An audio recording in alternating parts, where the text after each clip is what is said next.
What is up, guys? Chris, I'm Professional Dad, and I'm back with another knife video. Recently, I've been putting out some videos about collections, little nuggets of information that I have gained over the last couple years of collecting, and also having a channel, talking to different people, learning from different people, personal experience. And I've gotten several questions. Now, I also put out a 3-knife challenge where I ask you all for Q&As about or questions that you would like to have answered by me about me personally, my history, my family, my collection, knives in general, whatever. That is not this video. I do have a future Q&A video coming where I answer all your questions about me and my history and my collection and stuff. If you have not got to ask me yet, put them in this video and I will see it and I will add those to the other questions. The questions that I'm going to address in this video are about some recent questions in comments and emails just about collecting certain questions like boxes. Do I keep or get rid of them, and why? How do I organize my collection? Stuff like that. So I'm going to address a few of those things. But more than anything, I put out a video in the beginning of having a YouTube channel about knives that every collection needs. And I'm going to show you a knife that I had in that video. This is the Leek, the Kershaw Leek. It's a really good knife. It's extremely popular. People love this knife, and I saw this on several videos from other YouTubers, knife channels, forums, Reddit and stuff, and everybody talking about the Leek, and it's one of the knives that every collector needs to have. So, limited knowledge, I put it in mind just because I just didn't think that I was intelligent enough, or not intelligent enough, but experienced enough, I should say, that's the more like it, experienced enough to really know the best. So I just went by what the typical community standards and guidelines are. And the Kershaw Leek was one of them that I saw over and over and over. But here's the deal. This is not a knife for me. I like it. I never would get rid of it. I will keep this knife forever. It has a personal story for me that's important, a lesson that I learned by this knife, and I will forever keep this knife because of that. This would be one of the last knives that I would ever lose because of that story that is tied to it and the lesson that I learned. But this isn't a knife that I would want. So this isn't a knife that I would recommend for every collection. So what I want to do now is, because of my increased experience over the last couple of years, handling more knives, talking to more people, more collectors, the Ken Faulkners, the Trickies, Master Sergeants, the James, on and on and on. People at Blade Show, Neves, and different people that I've gotten a chance to ask a few questions to. These are knives that I think, now it's going to be a little bit longer, a lot of knives, because these are knives that are really important that I think collections need for one reason or another. I'm not going to go into stips and everything and regulations and like lengths and measurements and weights. I'm just going to show you the knife and tell you how good it is and why you should have it. First one, I'm starting off right off the bat, is the Spyderco Tencacios. Here's one, no question. If any other knife I show you, this is one every collection needs. It scratches 2 itches. Number one, you're getting a Spyderco, and every collection needs a Spyderco, whether you can afford to get a premium or a Tencacios. Regardless, I don't care if it's a ladybug. You need a daggone Spyderco in your collection for it to be complete. Spydercos have historical significance in the knife thumb hole, one-handed opening, pocket clip. Come on. Thank you, Spyderco. It has meant a lot to the knife world. Spyderco produces fantastic knives. This is a textured G10, typical. They have a 4-position pocket clip. Typical on most Spydercos, not all. Thick steel liners. It has a jimp thumb ramp. It has that thumb hole for the one-handed opening. This is a liner lock for easy opening and closing, good movement. But here's the deal. It does have HCR, but it's fantastic HCR because it's Spyderco HCR, and they have good heat treats. They have good standards, regulations. It don't matter where it's made. It matters who's making it. The brand is the one that sets the stipulations on the heat treat, not the factory it's made and not what country it's made in. That's a conversation that is just, I don't ever understand that. The brand sets the rules and guidelines on the heat treat, not the factory they're being made at. Period. Spyderco has excellent heat treats. They do a really good job, so you get a lot. I got 14Cs over here that I'm about to show you that probably don't have as good a heat treat as this Spyderco. Spyderco does a great job. Plus, The Tencacios is a workhorse. This is an EDC knife. It's a work knife. It's a camp knife. It's a hunt knife. It's a tactical knife. It's all those in one. This is a fantastic, well-rounded knife that's affordable, $60-ish, give or take, depending on where you get them. Now, you can get the M4s and different things like that on the blades. That's going to raise it up to over $100. But regardless of what you get, you need a Tencacios because this is a fantastic knife, a well-rounded, just a machine, a working knife that you can put it through so many paces, and that ACR is going to be extremely easy to sharpen. So even if you don't have the best edge retention, you're going to get ease of sharpening. So it is a fair trade-off. Fantastic knife. All right, let's see. This right here, another knife. I mean, come on, another fantastic workhorse knife. This is a knife that everybody needs, even if you're not a knife collector. If you are just somebody that needs a good knife, and there was one knife I could recommend to somebody across the board, they're going to use it for different things. They're going to use it for work, camp, EDC, everything, and they need one knife that can do it all and do it all well. The Ontario Rat 1, now they've got the Rat 2, a smaller one. They've got the Rat 1.5 with MagnaCut. Me personally, I'm sticking with the 1. The reason why is because even though it's AUS 8, it's exactly what makes the Rat 1 phenomenal.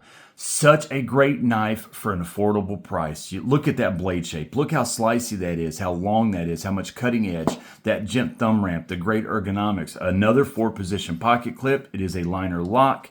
This is thumb studs. The action is phenomenal. This is a fantastic knife. An all-around excellent knife that I recommend so highly. Regardless of what you need a knife for, AUS 8 is a good blade steel for camping and stuff like that. It's going to be easy to sharpen.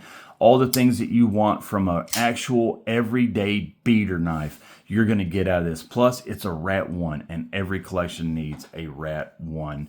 What a great daggone knife. Okay, had to stop there for a second. Was getting a phone call. So let's go ahead and pick this back up. Remember, guys, there's no order to these knives. I'm not putting them in order of importance or quality or anything like that. I'm just showing you a bunch of knives that I highly recommend. I think people should have. There is no order. One is not better than the other, or they are, but I'm not putting them in that order. Let's go ahead and go with another one. Let's go with this right here. I really think that this is super important. I've talked about this many times. This is the Ruike P801. This is a knife that I think every single collection should have. If you are somebody that is starting a collection, or if you're somebody that only collects budget knives because that's all you can afford or all you're willing to spend, and you do not have a P801, you need to stop buying knives immediately, in my opinion, and don't buy anything else until you buy this knife right here. I've heard it said by other people. I heard David C. Anderson say it, and I'll quote him several times because I've learned so much from him. And I think it's the truest thing I've ever heard about this knife. If this was an American-made knife, it would be over $100 in value. No question, I believe that. The stainless handles, the frame lock, the beautiful Sebenza-esque profile and look to it. A fantastic slicey 14C blade. A good jimped thumb ramp right there, anodized pivot collars, thumb studs, and deep carry pocket clip. This is such a good knife. This is a $40-ish knife that has a $100-ish feel. Look and feel. I'm telling you, this knife, if you want a knife that's going to give you that premium look and feel, but you can't afford it, there's some knives that I'm about to show you that give you that very thing, but none of them are going to give it to you for the price that this one does. This gives you the biggest bang for your buck when you're talking budget knives, premium feel. This thing is a fantastic knife. And let me tell you, with that 14C blade and those stainless handles, this is a great knife. EDC, worker, the action is fantastic. Has a great flipper tab and thumb studs. Both of them give it really good, I mean, snappy action. This is a great knife all the way around. The P801 everything from Rake, in my opinion, is fantastic. I really like Rake a lot. I think you get a lot of knife for your money when you go with the Rake. All right, next, let's go with this one right here. This is, in my opinion, one of the best EDC knives made, especially for the price, and it's also a knife that gives you a gentleman feel and look. This is the Petrified Fish Hourglass, and let me tell you right now, all of you who have experienced this knife, who have one, you all know how good this knife is. There's a reason it's sold out a lot. You have to, I had to, now nowadays it might not be, because so many people are onto them. They probably, slowed down and stuff, but let me tell you, this knife is fantastic. First of all, there are a few blades that are better for EDC in my opinion, but only a few. This is such a great EDC driven blade shape. Look at this clip point / drop point blade. It has the has both of those looks to it. I mean, it could classify kind of as a clip point or a drop point right there. Fantastic. A flat grind that's very slicey, good sharp piercing tip. Now this is Bowler K110. Just a really dependable tool steel, so it's going to be tough and strong. It's a good knife. This is sandalwood handle. Now you can get it with different wood scales, but all of them give you that gentleman look. It has titanium bolsters, and look at that patina. The patina on that titanium is looking awesome. I love the look of this, how it's aging. Deep carry pocket clip. Now it's not reversible, but it is a deep carry pocket clip. This gives you a lot for your money. You're getting an EDC knife, a gentleman's knife, an executive knife, a classy knife, a beater knife, a worker knife. You're getting, you could use this for a chef's knife. It's got such a good daggone blade. So slicey and a lot of cutting edge with a good belly. You could do rocker cuts, you could do slicing, anything you wanted. You get titanium bolsters. Come on, look at that knife for $53 to $55. Sometimes they're a little bit more, but sometimes they're a little bit less.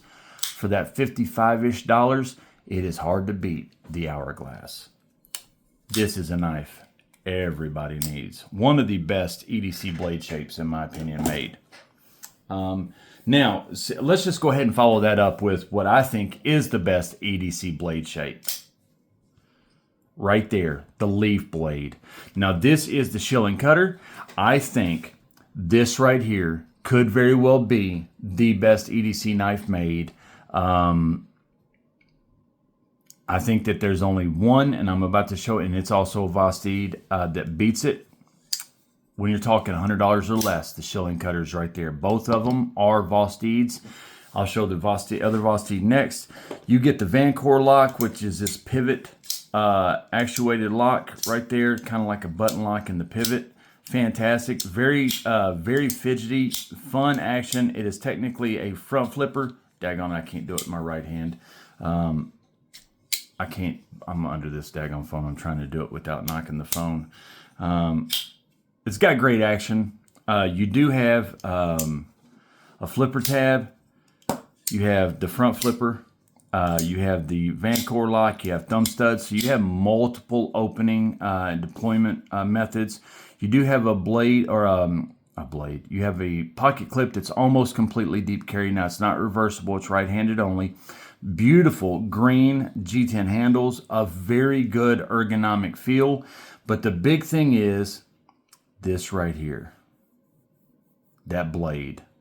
It's got a crown spine, so it gives you that classy, elegant feel, but it's the leaf shape. And the leaf shape, in my opinion, is fantastic for EDC. It's the best EDC shape, in my opinion. EDC, I'm not talking about beater knife or worker knife. I'm talking about just general EDC. It's hard to beat the leaf shape.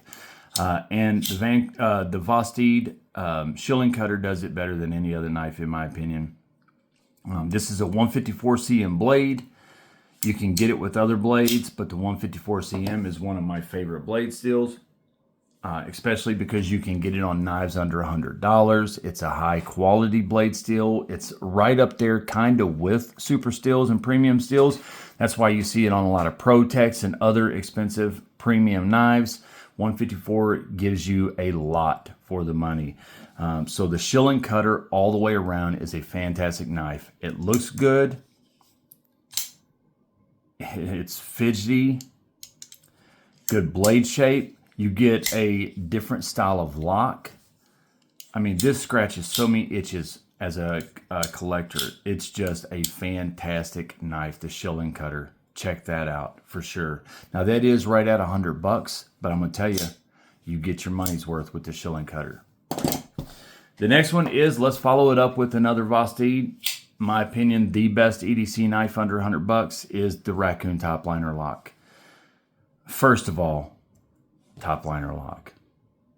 In my opinion, and in many of your opinion, this is the way to go right now. I mean, the top liner lock, they're starting to produce more and more knives in the top liner lock for a reason. I have a tenable fin rear. I would put that in this list, but I didn't because it's a crossbar lock, and you know, crossbar locks just aren't the same as a top liner lock. Button actuated top liner lock, they're not even close. The Raccoon with the top liner lock. Now, I also have a Raccoon here. I'll show you.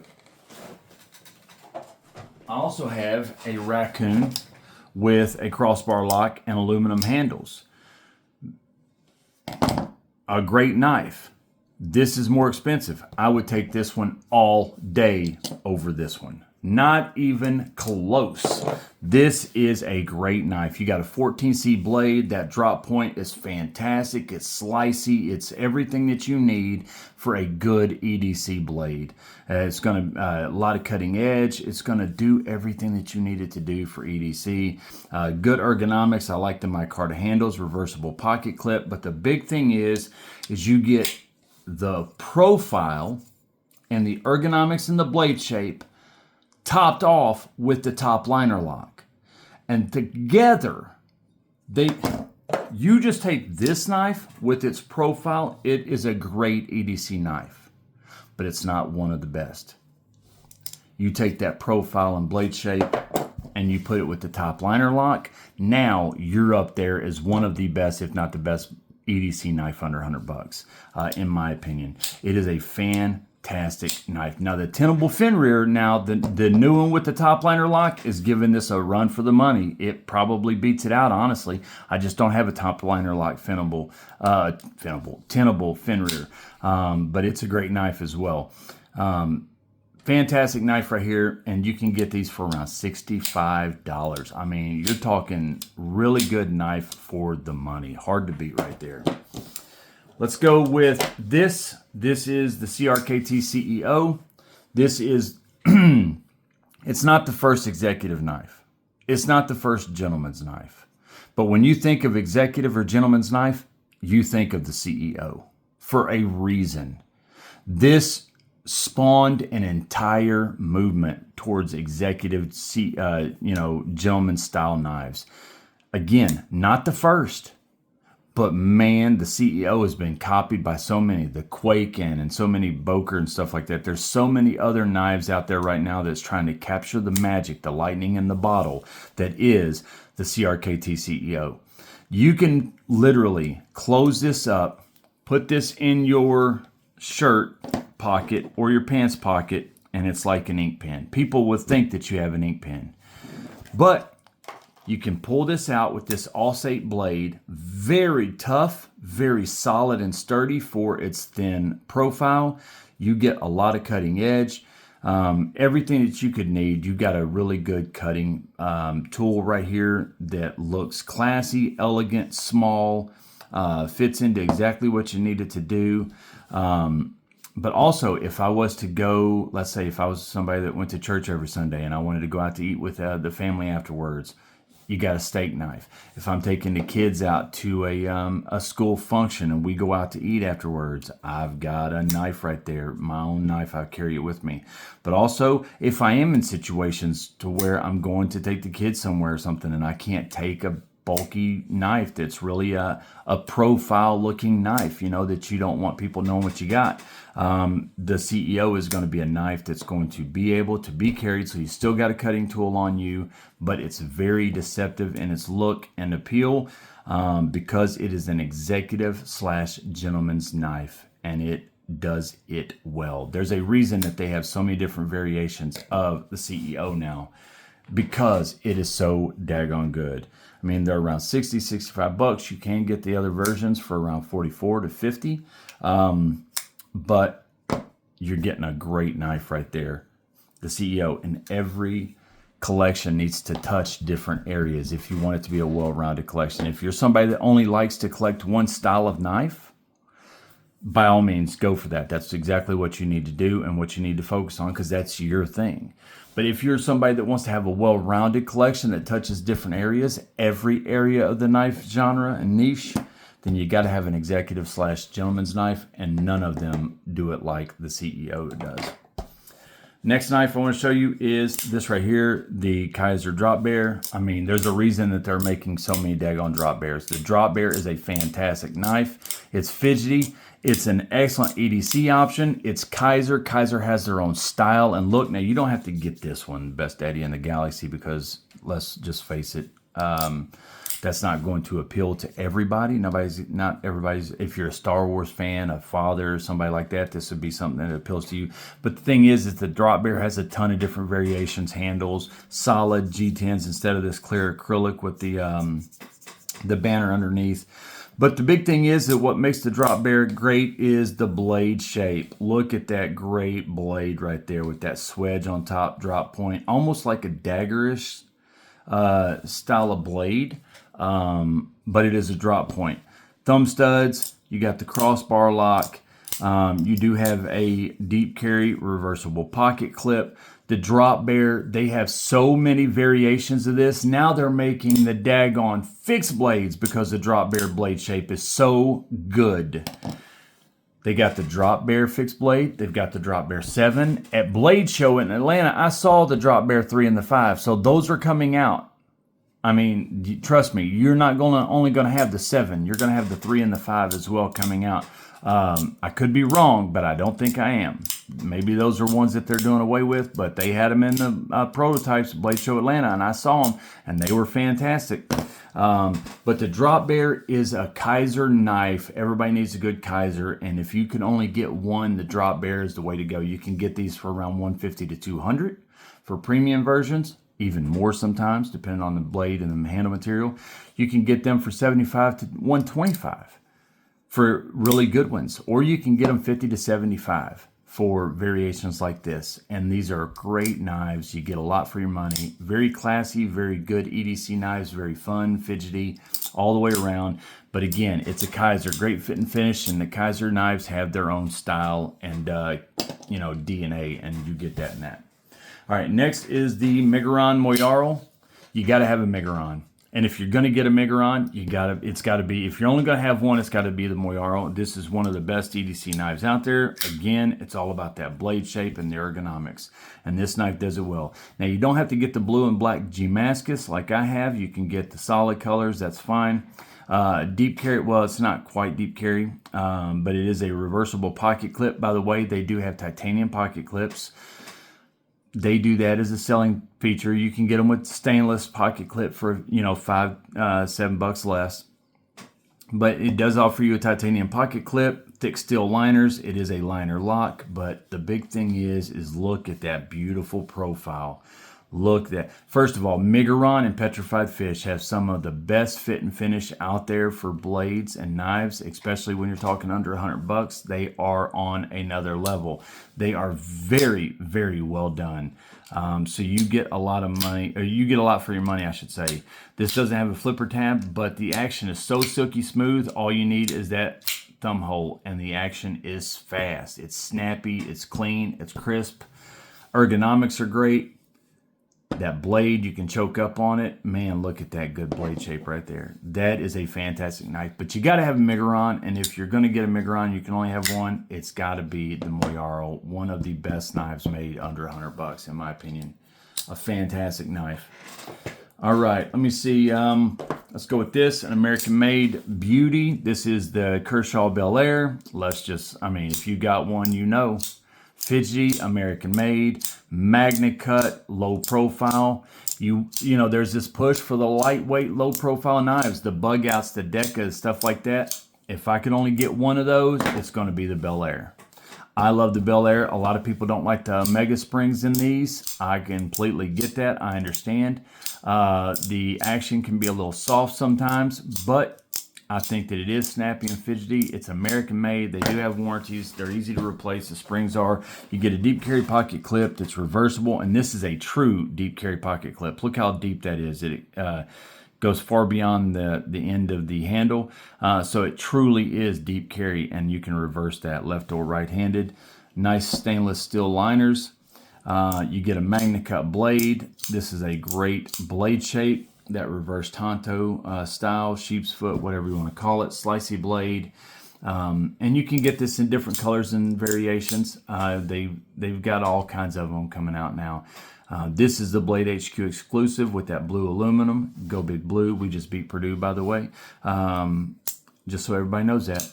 We're number 9, and we just beat the number 1 team in an exhibition. So that means we're going to go up in the rankings. They're going to go down, and this could be our year. I'm really excited about Kentucky basketball this year. Heck yes, go Big Blue. But there you go, a Blade HQ exclusive, Kershaw Bel Air. It's American made. That's one itch scratched. It's a great EDC knife. That's another. It's a lightweight, low profile knife. That's another. It's a Kershaw. That's another. I mean, it's fidgety and fun. That's another. EDC. I mean, there's just so many scratches that so many itches, I should say, that this scratches. This is a great daggone knife. Let me tell you. Go Big Blue. Almost done, guys. This is one, the Demko Shark Cub.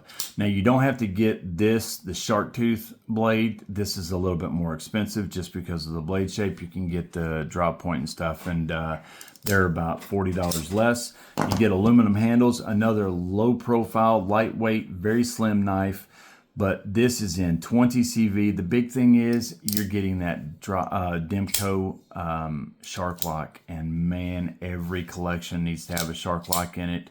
These things are fidgety. They are fun. Demko put these on Cold Steels when they was with Cold Steels, but he left and he started his own, and now he's got it on the Shark Cubs and the 80 20.5s and stuff like that. Deep carry pocket clip. It's not reversible, but a fantastic American-made. Actually, this isn't American-made, is it?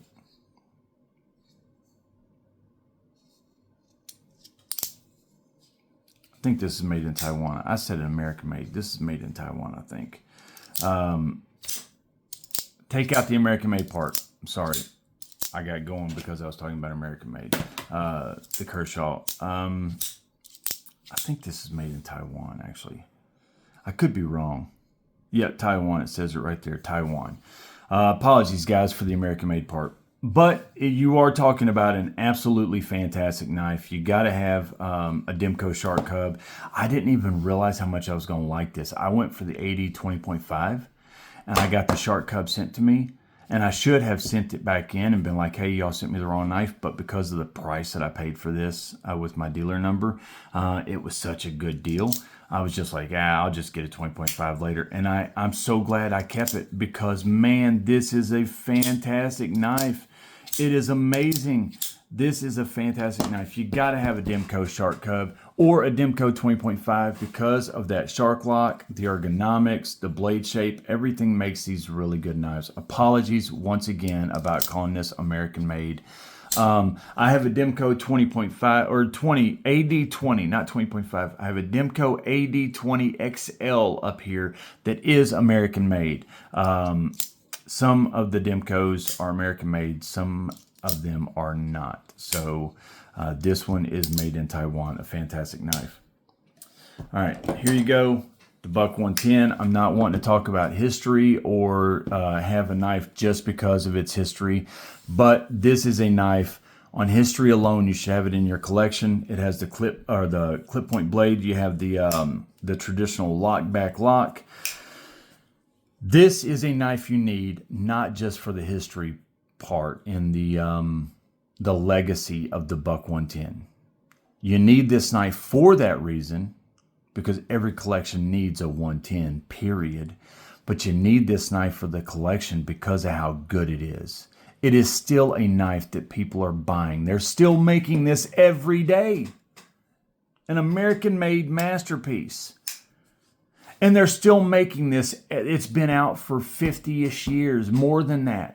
And they're still pumping them out every day. They wouldn't be pumping them out still if they wasn't still being balled up left and right by people. They're still being sold for a reason, because this is a fantastic knife. It has 420C blade, but guess what? That's a clip point blade with a 420 heat treat from Buck. And Buck is like Spyderco. They get so much out of their 420 and their 440. They give you a 420 blade that is on par with a lot of your better blade steels. It is a basic stainless that gives you really good performance. It's got brass bolsters, the wood scales. It's just a fantastic knife. This is a knife that when you're talking hunting, fishing, camping, it is hard to beat the 110. It is so good for so many reasons. This is a knife because of that traditional lockback right there. You are getting a folder with the reliability of a fixed blade. You're getting a lot of cutting edge, that hollow grind. You're getting a good clip point blade so you can gut, skin, process animals, fish, anything like that if you're hunting or fishing. But also it's a great knife for camping, for whittling wood, for EDC. If you're looking for a gentleman's traditional style knife, hard to beat this right here. This is a fantastic knife. For the legacy of Buck and the 110 alone, you should have this in your collection. When you combine that with the capabilities of this knife, you should definitely have this in your collection. And when you get it, it comes with a leather sheath. Thank you to who you are. You know who you are. I am so glad to have this knife. I absolutely love this thing. It is fantastic. Look at that really high quality Buck leather sheath. That is a great knife. And the patina on this brass looks so daggone good. That is an amazing knife right there. The Buck 110. All right, guys, we're almost done. Just two or three more knives. Spyderco right here. I thought about putting the Paramilitary 2, but I didn't go with that. I went with this one. And the reason why is because the Paramilitary 2, I think, has the DNA of everything Spyderco is about. But not everybody is going to need the tactical EDC capabilities of the Paramilitary 2. I think that this is a more well-rounded knife, the Manix 2. You can get the Manix 2 and the Manix 2 XL. The Manix 2 is big enough. You don't have to have the XL. But the Manix 2 is a fantastic knife. You get this ball detent. It kind of actuates kind of like a crossbar lock, pulling these back, but it's not a crossbar lock. It's got a ball detent that falls into place, that locks it into place. You still get the thumb hole, the the jimped thumb ramp. Man, I can't talk today. The ergonomics on this thing are fantastic. You're getting a 2-position pocket clip that's reversible instead of the 4-position pocket clip like you get on the Paramilitary 2. But again, this is more of an EDC friendly knife. To whereas the PM2 is a great EDC knife, but I think it's got more of an appeal for a tactical duty knife for law enforcement, military, things like that. I think that this can fill those roles 100%, but also this is going to have more of an appeal to a wider range because of its ergonomics, its great EDC capabilities, its beater knife feel. The Manix 2 is a knife that is hard to daggone beat. But you got to have a premium. You got to have a Spyderco period, which is why you got the Tenacious. But if you can have a premium knife, you need to have the Manix 2. I mean, the PM2 is going to be a great substitute if that's your style. But make sure you got one of them. If you can only have one, I'm going to suggest the Manix 2. But if you want to go with the PM2, that's a good way to go as well. You got to have an automatic. I'm not big on automatics. I do have several. It would not be an OTF if I could only have one. It will be one like this because you're still getting the folder knife look and feel and capabilities. OTFs have far more limited uses and applications. Can you use them for EDC? Absolutely, but it's not as good in my opinion. This is the LUDT with the Bowler M390 blade, aluminum handles, great ergonomics, great thumb jimping right there. Just a great daggone knife. An American-made automatic that gives you a lot of efficiency in a folding knife. Again, I only list an automatic because if you want it to be a well-rounded collection, you got to touch every area. And automatics is one area that's really popular these days. And if I could only have one automatic, it would be the LUDT. Now, I thought about doing... honestly, I thought about doing the Protech TR-3, another American-made automatic. I think that this is a great knife. I like this one. Personally, I like this one more. But I think that, you know, this is just, I just think across the board, this is, honestly, I hate to say it for the Protech because I love Protech so much. It's my favorite brand and I love the TR-3. But I do think across the board, I think that this is a little bit better knife.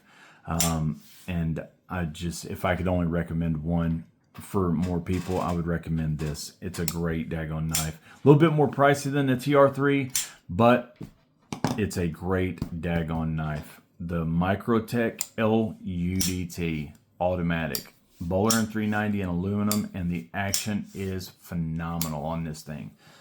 All right, the last knife I'm going to show you, you got to have a Grail knife. And I've got a ton of Grail knives back here. Not a ton, but several. And there's so many that you could go with. But in my opinion, if you can only have one, there's no question. In my opinion, it's got to be a Sebenza. It's got to be an American-made Sebenza. Listen, Chris Reeves started this whole thing with these modern knife pushes and stuff. I mean, the Sebenza is a classic. It's also so well crafted and engineered. The Sebenza, now this is a small. If it was me, I would definitely recommend a large if you have larger hands, but a small would be great for most people. Either one, they're about the same price. Both are fantastic. An American-made masterpiece. You're getting a historical knife with a lot of legacy and tradition, but also you're just getting a daggone awesome, I mean, this thing is just well made. Like few other knives out there. There are other knives that are more expensive. There are other knives that are American-made, that are Grails and everything else. You can talk the Rosie. You can talk, you know, you can talk so many different knives. I mean, there are just so many different knives. Back here, I'm looking at, these aren't American made. Some of them are, like the Hinderers or McNeese, or you can go with Spartan Harsey, or you can go with the Herman or a Rockstead or a Norseman. No, there's so many that you can go with, and all of them would be a great choice. It depends on your personal preference, but I think if I could only recommend one, it's going to be a Sebenza, because I think everything that make knives good and amazing and collectible and intriguing and fascinating is wrapped up in a Sebenza. Sebenza, when you say that word, it almost needs to be said in a whisper. Sebenza. All you need to, if people say Kizer drop bear, Microtech LUDT, you know, Vosteed Raccoon top liner lock, Spyderco Tencacios.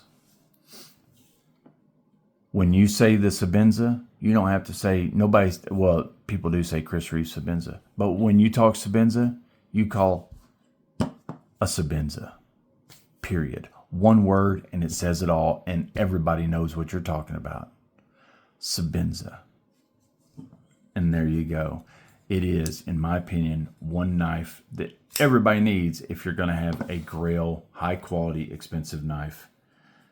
These are just my opinions, guys. Okay, really quick, I want to touch on two other things. One is the boxes. I have boxes and boxes and boxes of empty boxes over here. I've showed them before. I won't show them right now. Keeping boxes is something that's a personal preference. I keep them because I always plan for emergencies. I don't ever want to sell any of my knives, but as a dad, as somebody who is on a fixed income, I always have to plan for unexpected expenses, and I can't afford an unexpected expense if something pops up.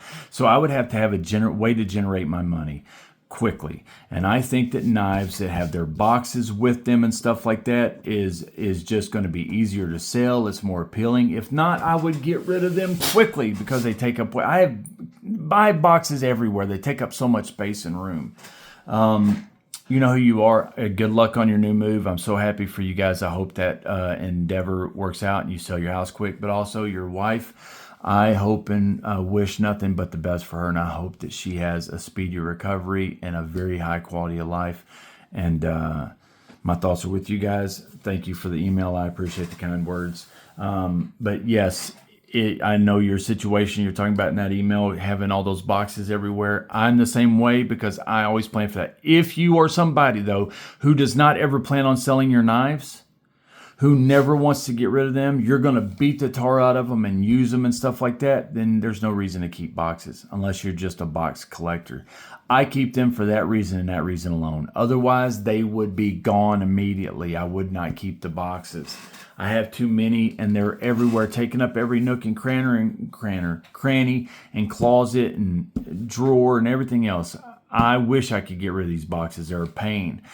But I'm not planning on selling my knives, but I have to plan for the emergency, inevitable occasion where I might need to, and it's easier to sell boxes that are like new in the box. That's why I keep them. So that's a personal preference that each person has to make for themselves and think about their long-term position or situation that they might be in and how they could handle it. I can't afford an unexpected expense, so my knives are my saving account for that. All right. Organizing knives, like I said in another video, I organize them according to brand. I do not organize them according to blade steel or anything like that because for me, brands are just easier. You could do it in alphabetical order or whatever, but I just know where each brand is. Now, whatever way is natural for you, here's the deal. Organize your knives without thinking about it. Just organize them. Whatever way you do it originally, if you do it by blade steels or locking mechanisms, that's what comes natural to you. And that's how you should organize them. For me, it's natural to do it according to brands. If I tried to do it by locking mechanisms, I'd have to learn a whole new system and I would forget where different ones are and stuff like that. This is natural to me, doing it by brand. Whatever is natural to you, that's how you should organize your knives. Whether it be by price, by blade steel, by locking mechanism, whatever it is, do it by what's natural to you and comes instinctual, not by what you have to force. If you force it, it's never going to feel right. You're always going to have issues with it. If whatever you do originally without thinking about, that's what's natural. And when I just naturally lay out my knives, I do it according to the brand, and that's how they are. So, I will answer more questions about collections and stuff as I go, but these are knives that every collection, in my opinion, should have, and they're great knives to start a collection with. Guys, I appreciate all of you. Please use the links below. Nobody has to. Even if you're just going to be buying stuff for your house off of Amazon, stuff for your car, your wife's going to be getting stuff for Christmas, use the Amazon. Dang, I can't talk today. Use the Amazon links below because it doesn't cost you any more money, but it does help the channel, and we can have better giveaways and stuff. That's what I'm trying to drive towards right now. If you're going to be getting a knife from Blade HQ, Artisan, CGRB, Civivi, anybody like that, please use the link below. If you're getting flashlights or backpacks or EDC gear or medical supplies, use the links below. There's links for all kinds of stuff. It helps the channel greatly. And also, one last thing, please remember the premium member giveaway. We're about to have that for the month, the last day of the month. If you join at tier 1, you get 1 name in the drawing. Join at tier 2, you get 3 names in the drawing. Join at tier 3, you get 5 names in the drawing. That's 1, 3, 5 names in the drawing, depending on what tier you join. And we are going to be giving away a great knife this month, and I can't wait to have it. So I'm Chris, your Professional Dad. I wish all of you sharp knives and happy lives. I will see you in the next video.